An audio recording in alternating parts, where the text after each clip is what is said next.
अस्सलाम वालेकुम। आज हम डिस्कस करने जा रहे हैं कि very easy tips and tricks के साथ साइंटिफिक कैलकुलेटर को कैसे इस्तेमाल किया जा सकता है। बोर्ड एग्जामिनेशन में 10th और फर्स्ट ईयर सेकेंड ईयर के स्टूडेंट्स के लिए बहुत ज़्यादा इंपॉर्टेंट है। इसी तरह कॉम्पिटिटिव एग्ज़ाम्स के अंदर यूनिवर्सिटीज़ के गेट्स के अंदर ये बहुत ज़्यादा इस्तेमाल किया जाने वाली टिप्स और ट्रिक्स हैं, जिनको बहुत कम वक्त में आप इस्तेमाल करके ज़्यादा रिजल्ट्स जो हैं वो प्रोड्यूस कर सकते हैं। तो आज हम देखेंगे बहुत ही आसान ट्रिक्स जिनसे कैलकुलेटर को इस्तेमाल करके हम बहुत आसानी से जो है अपने क्वेश्चंस को सॉल्व कर सकते हैं। तो आइए चलते हैं आज की बहुत ही इंटरेस्टिंग ट्रिक्स साइंटिफिक कैलकुलेटर्स की।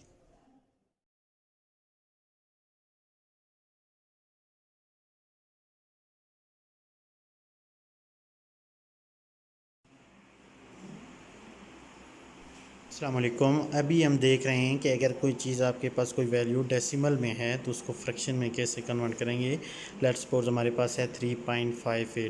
तो देखिए, इसको फ्रैक्शन में चेंज करने का तरीका ये है कि आपको इस कैलकुलेटर के अंदर ये एक बटन नज़र आ रहा है जिसमें लिखा हुआ है A/B/C। पहले शिफ्ट दबाइए, फिर इस बटन को प्रेस करें A/B/C को और इक्वल टू दबाएँ तो आपका आ जाएगा। जैसे हम देखेंगे इसको कैसे। लेट्स सपोज हम दोबारा चलते हैं। 3.58 है, शिफ्ट दबाया, A/B/C बटन दबाया तो 179/50 आ गया, ये फ्रैक्शन में आ गया।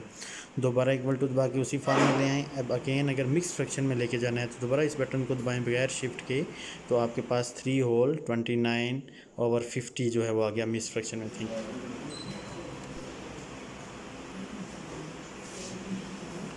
दूसरी ट्रिक देखिए, आपको अक्सर मैथमेटिक्स में कॉम्बिनेशन निकालना पड़ता है।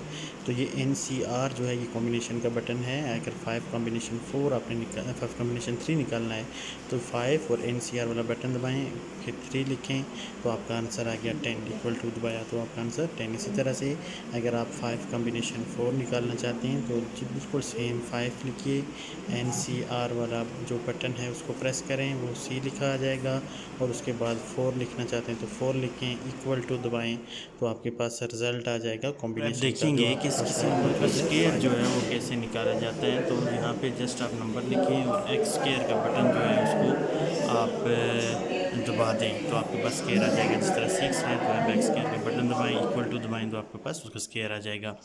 नेक्स्ट चीज़ है परमुटेशन कैसे निकालते हैं। तो इसके लिए ज़रा गौर से देखें। हम परमुटेशन निकालने के लिए ये हमारे पास शिफ्ट और ये NPR जो बटन है इसको दबाना होगा। तो हम 20 परमुटेशन 3 निकालना चाहते हैं तो 20, और फिर ये देखें शिफ्ट दबाइए, फिर NPR वाला ये बटन दबाइए, P लिखाएगा यानी परमुटेशन।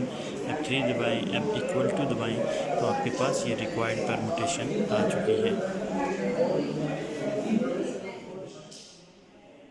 और उसके बाद देखें फैक्टोरियल कैसे निकाला जाता है। n factorial is equal to n into n minus 1 n minus 2 up to so on. तो इस फैक्टोरियल को डायरेक्ट निकालने का तरीका क्या है कि आपने जैसे अगर 3 का फैक्टोरियल निकालना है तो 3 लिखें, शिफ्ट दबाएं और ये नीचे जो फैक्टोरियल x फैक्टोरियल लिखा हुआ है ये बटन दबाएं, इक्वल टू दबाएं तो आपका रिजल्ट आ जाएगा 6। इसी तरह से अगर आप किसी और नंबर का निकालना चाहते हैं, फ़र्ज़ किया 4 का निकालते हैं तो 4 शिफ्ट दबाएँ और ये फैक्टोरियल वाला बटन दबाएँ, आपके पास फैक्टोरियल लिखा आएगा, इक्वल टू दबाएँ तो आपका रिजल्ट आ गया 24।